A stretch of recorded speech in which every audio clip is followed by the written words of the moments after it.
Hello guys, welcome to my channel tips at home. Guys, आज हम लोग बात करने वाले हैं प्रीमेच्योर बेबी केयर।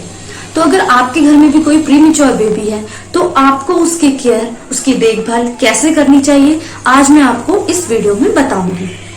इसके अलावा अगर आपकी प्रीमेच्योर डिलीवरी हुई है या टाइम से पहले डिलीवरी हुई है तो आपको अपनी बेबी पर एक्स्ट्रा केयर देने की जरूरत होती है। अक्सर ऐसा देखा गया है कि प्रीमेच्योर बेबी डिलीवर होते समय इन बच्चों को कुछ प्रॉब्लम्स जैसे ब्रीदिंग डिफिकल्टी या डिस्ट्रेस जैसी चीजों का सामना करना पड़ता है, जिस वजह से इन्हें एनआईसीयू में शिफ्ट करना पड़ता है। तो जब तक ये एनआईसीयू में रहते हैं तब तक तो ये ट्रेन्ड स्टाफ, ट्रेन्ड डॉक्टर और बहुत सारी मशीनों की निगरानी में रहते हैं। पर जब एनआईसीयू से डिस्चार्ज होने के बाद बेबी आपको दिया जाता है तो आपको बेबी पर एक्स्ट्रा केयर देने की जरूरत होती है, क्योंकि प्रीमेच्योर बेबी अकॉर्डिंग टाइम से जन्मे बच्चों के हिसाब से इनका ऑर्गन सिस्टम, इम्यून सिस्टम बहुत ज्यादा वीक होता है, जिस वजह से इन्हें स्पेशल केयर की जरूरत होती है। तो सबसे पहले तो जब भी आपके बेबी का डिस्चार्ज हो, आपको अपने डॉक्टर से बेबी का पूरा शेड्यूल की जानकारी लेनी चाहिए। इसके अलावा जब जब डॉक्टर आपको फॉलोअप के लिए बुलाए, आपको तब तब हॉस्पिटल जाना चाहिए। प्रीमेच्योर बेबी के वेट गेनिंग पर डॉक्टर बहुत ज्यादा ध्यान देते हैं, जिस वजह से आपको बार बार हॉस्पिटल के लिए बुलाया जाता है। तो आपको इसे इग्नोर नहीं करना है, आपको हॉस्पिटल जाना है, डॉक्टर के कांटेक्ट में रहना है। इसके अलावा आपको ये भी ध्यान रखना चाहिए कि आपकी दूरी और हॉस्पिटल या डॉक्टर की दूरी में बहुत ज्यादा अंतर ना हो, ताकि अगर कोई भी इमरजेंसी होती है तो आप तुरंत हॉस्पिटल जा सके। तो गाइस, चलिए बात करते हैं आज के टॉपिक के बारे में, premature baby care. Tip number 1, investigations. Guys, जब आपके बेबी का डिस्चार्ज होता है तो आपके पीडियाट्रिशियंस बच्चे के कुछ टेस्ट करवाने की आपको सलाह देते हैं। कई पेरेंट्स ये सोच के उन टेस्टों को इग्नोर कर देते हैं कि अब हमारा बेबी ठीक है, उसका डिस्चार्ज हो चुका है, पर ऐसा नहीं होता। कई बार तो ऐसा होता है कि जब प्रीमेच्योर बेबी एडमिट होता है उसी टाइम पे आपकी वो टेस्ट कर दिए जाते हैं, पर किसी वजह से अगर वो टेस्ट नहीं हो पा रहे हैं तो डिस्चार्ज होने के बाद भी डॉक्टर्स आपको बेबी के कुछ टेस्ट करवाने की सलाह देते हैं, जो स्पेशली प्रीमेच्योर बेबी के लिए कराए जाते हैं, जैसे विजन टेस्ट, कार्डियक कोई टेस्ट हो सकता है या लिसनिंग पावर का टेस्ट हो सकता है। गाइज, WHO के अकॉर्डिंग जो भी बच्चा जन्म लेता है उसका BERA, बेरा नाम से एक टेस्ट होता है जो लिसनिंग पावर को बताता है, वो करवाना कंपलसरी है। बट जब बेबी प्रीमेच्योर होता है तो पीडियाट्रिशियंस ये टेस्ट कराने की जरूर सलाह देते हैं, ताकि क्योंकि ये बच्चे टाइम से पहले जन्मे होते हैं तो इनके ऑर्गन के पूरे चांसेस होते हैं कि पूरी तरीके से मैच्योर हुए भी हैं या नहीं। इस वजह से डॉक्टर्स आपको ये टेस्ट करवाने की सलाह देते हैं। तो आपको ये टेस्ट बिल्कुल भी इग्नोर नहीं करना होता है। ये टेस्ट से ही कंफर्म होता है कि आपके बेबी का आगे चलकर विजन पावर, लिसनिंग पावर में कोई प्रॉब्लम तो नहीं होने वाली है, इसलिए आपको ये टेस्ट जरूर करवाना चाहिए। टिप नंबर 2, हाइजीन या क्लीनिंग।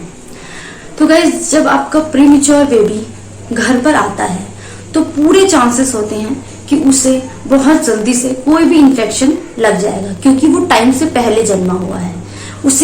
उसकी हर इम्यून सिस्टम, उसका हर चीज बहुत ज्यादा वीक होता है।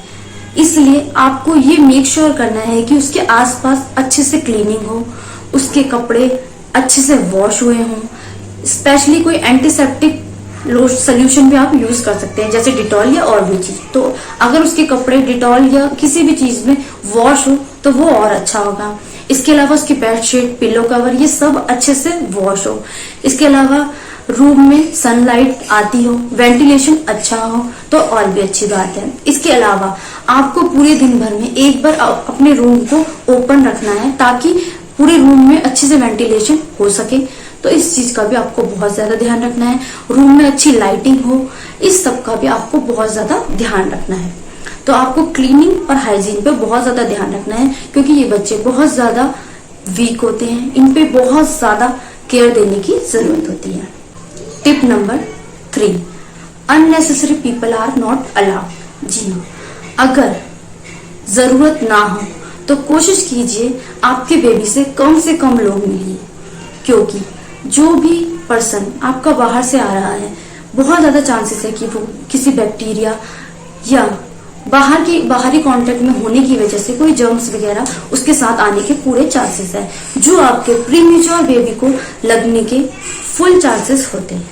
इसलिए आपको कोशिश करनी है कि कम से कम विजिटर्स अलाउड करने हैं, ताकि कम से कम लोग बेबी से मिल सके और कम से कम चांसेस हो बेबी के इन्फेक्शन के कांटेक्ट में आने के। तो आपको इस बात का भी बहुत ज्यादा ध्यान करना है, कम से कम लोगों को ही बेबी के कांटेक्ट में लाना है। जो लोग बहुत ज्यादा जरूरी है, जैसे मदर, फादर या जो भी ऐसा पर्सन है जो बेबी की केयर कर रहा है, उसके अलावा कोशिश कीजिए कि बेबी से ज्यादा लोग कांटेक्ट में ना आए, क्योंकि वो एक प्रीमेच्योर बेबी है, उसकी हर चीज, इम्यून सिस्टम, हर चीज बहुत ज्यादा वीक है। तो इसलिए आपको इन चीजों का भी बहुत ज्यादा ध्यान रखना है।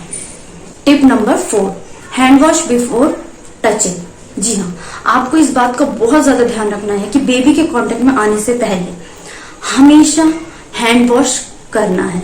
अगर आप बेबी को फीड करवा रहे हैं, उसकी क्लॉथ चेंज कर रहे हैं, उसको बाथ दे रहे हैं या किसी भी वजह से आप बेबी के कांटेक्ट में आ रहे हैं, तो आपको इस बात का ध्यान रखना है कि आपको पहले हैंड वॉश अच्छे से करना है, उसके बाद ही बेबी को टच करना है। या कोई भी और पर्सन अगर उसकी किसी हेल्प के लिए आ रहा है तो आपको पहले साबुन और पानी से अच्छे से हैंड वॉश करना है, उसके बाद ही आपको बच्चे को टच करना है। इस बात का भी आपको बहुत ज्यादा ध्यान रखना है। Maintain temperature. जी हाँ गाइस, आपका रूम बहुत ज्यादा गर्म नहीं होना चाहिए या बहुत ज्यादा ठंडा नहीं होना चाहिए। इसलिए आपको ये ध्यान रखना है कि आपके रूम का टेम्परेचर मेंटेन हो। इसके अलावा आपका बेबी भी बहुत ज्यादा कोल्ड ना हो और बहुत ज्यादा गर्म ना हो, इस बात का भी आपको ध्यान रखना है। आप अपने बेबी को टच करके भी फील कर सकते हैं कि उसके हाथ पैर ठंडे तो नहीं हो रहे हैं या गर्म तो नहीं हो रहे हैं। इसके अलावा आप अपने साथ एक थर्मामीटर जरूर रखिए। थर्मामीटर से आपको बेबी का टेम्परेचर का पता चल सकता है। इसके अलावा आपने कई बार देखा होगा कि बहुत से लोग बेबी को बहुत ज्यादा रैप करके रखते हैं, तो कई बार बेबी को इस कंडीशन में फीवर आने के चांसेस रहते हैं। तो आप अगर गर्मियों का मौसम है तो आप एक पतली सी चादर या कपड़ा उड़ा के रख सकते हैं। और ये भी ध्यान करना है कि बेबी का फेस अच्छे से नहीं ढकना है, बेबी की सिर्फ बॉडी पे आपको एक कपड़ा रखना है। इसके अलावा अगर गर्मी का मौसम है तो आपको सीधा डायरेक्ट बेबी को एसी के सामने नहीं रखना है, कूलर के सामने नहीं रखना है। तो इस चीज का भी आपको ध्यान रखना है। आपके रूम का टेम्परेचर 28 सेल्सियस से 30 सेल्सियस तक रह सकता है गर्मियों में, तो आपको इस चीज का भी ध्यान रखना है। इसके अलावा अगर विंटर्स हैं, आपको हीटर चलाने की जरूरत पड़ रही है, आपका रूम बहुत ज्यादा गर्म है, तो कोशिश कीजिए बेबी को बहुत ज्यादा हीटर के सामने नहीं रखना। अगर आप ऐसे प्लेस में रहते हैं जहाँ का एनवायरनमेंट बहुत ज्यादा ठंडा है और आपको हीटर कंटिन्यूटी में चलाना पड़ रहा है, तो आपको अपने रूम में एक ह्यूमिडिफायर जरूर रखना चाहिए। Tip number 6, KMC care, kangaroo mother care. जब आपका बेबी घर आ जाता है तो आपको इस बात का भी ध्यान रखना है कि आपको बेबी को KMC केयर जरूर देनी है। बहुत बार आपको ये केयर हॉस्पिटल में ही बता दी जाती है। इससे आपके बेबी का डेवलपमेंट बहुत अच्छे से होता है। स्किन टू स्किन कांटेक्ट में आने से आपका बेबी एनवायरनमेंट से लड़ना सीख पाता है। इसके अलावा KMC केयर फैमिली में कोई भी मेंबर दे सकता है, मदर, फादर, दादी, नानी या कोई भी पर्सन। बट हाँ, आपको हाइजीन का बहुत ज्यादा ध्यान रखना है और इस केयर को कंटिन्यू करते रहना है। इससे आपका बेबी का डेवलपमेंट बहुत अच्छे से हो सकता है। Tip number 7, exclusive breast feed. अब घर आने के बाद जैसे कि आपको डॉक्टर ने बताया है कि आपको कंटिन्यू बेबी को हर 1.5 से 2 घंटे में फीड करवाते रहना है। फीड किसी भी तरीके से हो सकता है, ब्रेस्ट फीड या फॉर्मूला मिल्क, बट आपको इस बात का ध्यान रखना है कि आपको 1.5 से 2 घंटे में अपने बेबी को दूध पिलाना है। अगर रात में वो सोया है तो भी आपको उसे जगाकर दूध पिलाना है। इस बात का आपको बहुत ज्यादा ध्यान रखना है। अगर आप टाइम टू टाइम बेबी को फीड करवाती हैं तो आपका बेबी हाइड्रेटेड रहता है। कई बार ऐसा होता है कि माएं बेबी को दूध नहीं पिलाती हैं क्योंकि बेबी सो रहा है या किसी भी कारण से बेबी ने दूध नहीं लिया है, तो वो बेबी को फीड नहीं करवाती हैं, जिस वजह से उनका बेबी डिहाइड्रेशन का शिकार हो जाता है और कई बार उसे हॉस्पिटलाइज करवाना पड़ता है। इसके अलावा इस वजह से बेबी का वेट लॉस होने लग जाता है, जो एक प्रीमेच्योर बेबी के लिए बहुत ज्यादा खतरनाक है। इसलिए प्रीमेच्योर बेबी का वेट हमेशा गेन होना चाहिए, लॉस नहीं होना चाहिए। इसलिए आपको इस बात का बहुत ज्यादा ध्यान रखना है कि बेबी को हर 1.5 से 2 घंटे में, बेशक वो सो रहा हो, उसे उठाकर दूध पिलाना है। उसे बार बार 1.5 से 2 घंटे में आपको अपनी बेबी को फीड करवाना ही करवाना है। तो आपको इस बात का भी बहुत ज्यादा ध्यान रखना है। लास्ट टिप होगी मिनिमम आउटडोर विजिट। आपको पूरी कोशिश करनी है कि अपने बेबी को अननेसेसरी आउटडोर विजिट नहीं करवानी है।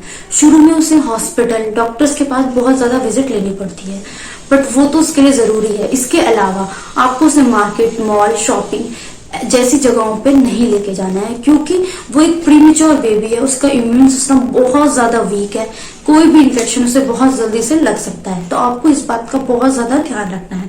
इसके अलावा अगर आपको उसे हॉस्पिटल लेके भी जाना पड़ता है तो आपको इस बात का ध्यान रखना है कि बेबी पूरी तरीके से कवर हो। अगर समर का मौसम है तो उसे कैप वगैरह अच्छे से पहना के जाइए, लेके जाइए, उसे कवर करके जाइए अच्छे से, कोई भी इन्फेक्शन उसे बहुत जल्दी से ना लगे, क्योंकि हॉस्पिटल में बहुत तरीके के पेशेंट्स आते हैं और बेबी को इन्फेक्शन लगने के बहुत ज्यादा चांसेस होते हैं। तो आपको इस बात का बहुत ज्यादा ध्यान रखना है कि बेबी को जल्दी से किसी के कांटेक्ट में नहीं लाना है, अगर जरूरत ना हो तो गाइस आज की वीडियो में इतना ही था। इसके अलावा मैंने इससे पहले एक और वीडियो पोस्ट की थी, न्यूबॉर्न बेबी केयर। तो प्रीमेच्योर बेबी में ये केयर, इसके अलावा वो केयर, दोनों ही आपको करनी है। इसके लिए आप मेरी इससे पहले वाली वीडियो जरूर देखिएगा, तभी आपको पता चलेगा कि आपको अपने बेबी की केयर कैसे करनी है और किन खतरनाक चीजों से आप बच सकते हो उन केयर को करके। सो गाइस आज की वीडियो में इतना ही था। आज के लिए बाय बाय, और मेरी वीडियो को लाइक जरूर कर देना और सब्सक्राइब करना बिल्कुल नहीं भूलना। आज के लिए बाय बाय।